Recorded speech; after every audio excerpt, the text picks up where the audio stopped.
Does your dog's bath time always end up with you looking like this? Then I'm going to give you a couple of hacks to make bathing your dog a breeze so that you look a little bit more like this than you do a soaking mess. And they're so simple, but they're going to make your life so much easier. I'm Ken Steep, and welcome back to McCann Dogs.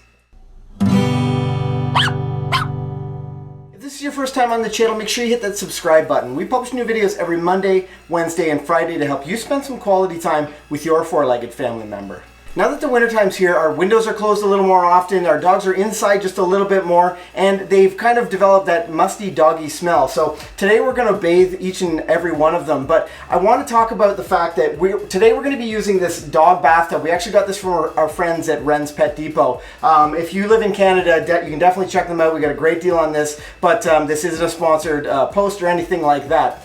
You can do this. You can do these two hacks in any bathing tub, like whether it's a bathtub or a shower stall or whatever you've got for your dog. These hacks will apply for those. Here comes hack number one.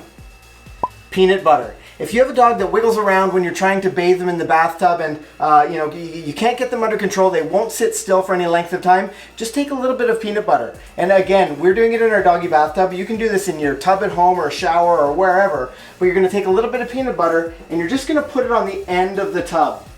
That way, I'm going to bring Mac out in a minute, and that way when I've got Mac out here, it'll have him focus on that end of the tub. It'll allow me to wash him and scrub him without him moving around too much. The other great thing about using peanut butter in the tub is not all dogs like having their bath. So it's really helpful to add this sort of positive association to the bathtub by them getting a really great treat while they're getting bathed. Make sure when you're getting your bath prepared for your dog that you run the shower head ahead of time and you make sure that it's the appropriate temperature. The last thing you want to do is be introducing your dog into the water if it's too hot or too cold. Okay, the water seems perfect. It's time to give Mac a bath.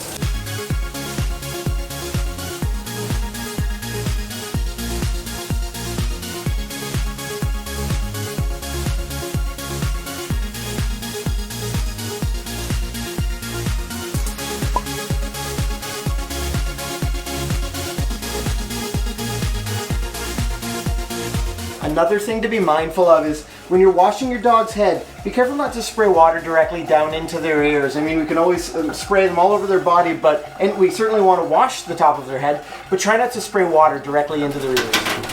So we just saw Mac wiggle and shake, water went everywhere, and this is hack number two. So to prevent Mac from shaking off all that water and making a mess everywhere and soaking you, keep your hand on your dog's head. Just a little bit of pressure will prevent them from doing that shake. That'll actually buy you the time to get your towel and bring it over top of them before you start to dry them. So a little bit of pressure on the dog's head will prevent them from shaking water all over the place.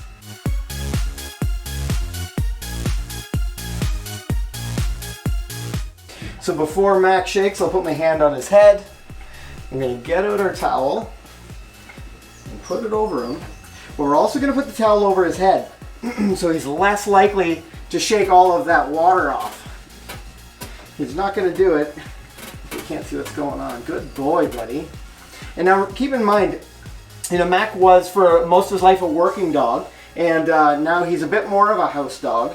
So this is I don't know how often he would have been bathed in the past, but he was really, really great using a couple of those little tips that we talked about. We have sports collars on quite a few of our dogs. These are waterproof and they're really resilient regardless of what the dogs are doing or what the temperature is.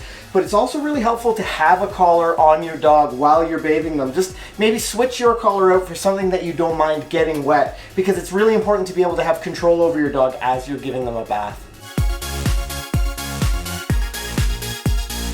Mac smells a lot better than he did before, but keep in mind, you don't want to wash your dog too frequently. Dogs actually have oils in their coat from their skin that you don't want to be washing away from them. So if your dog gets really dirty or they get really smelly for one reason or another, that's a great reason to wash them, but you don't want to be washing them too frequently. So I hope Mac and I helped you understand how you can make your bath time a breeze with those two simple hacks that we talked about. If this is your first time on the channel, make sure you hit that subscribe button. We publish new videos every Monday, Wednesday, and Friday to help you spend some quality time with your four-legged family member. See that video on the other side of Mac? That's actually a video that YouTube thinks you'll want to watch next. On that note, I'm Ken. Happy training.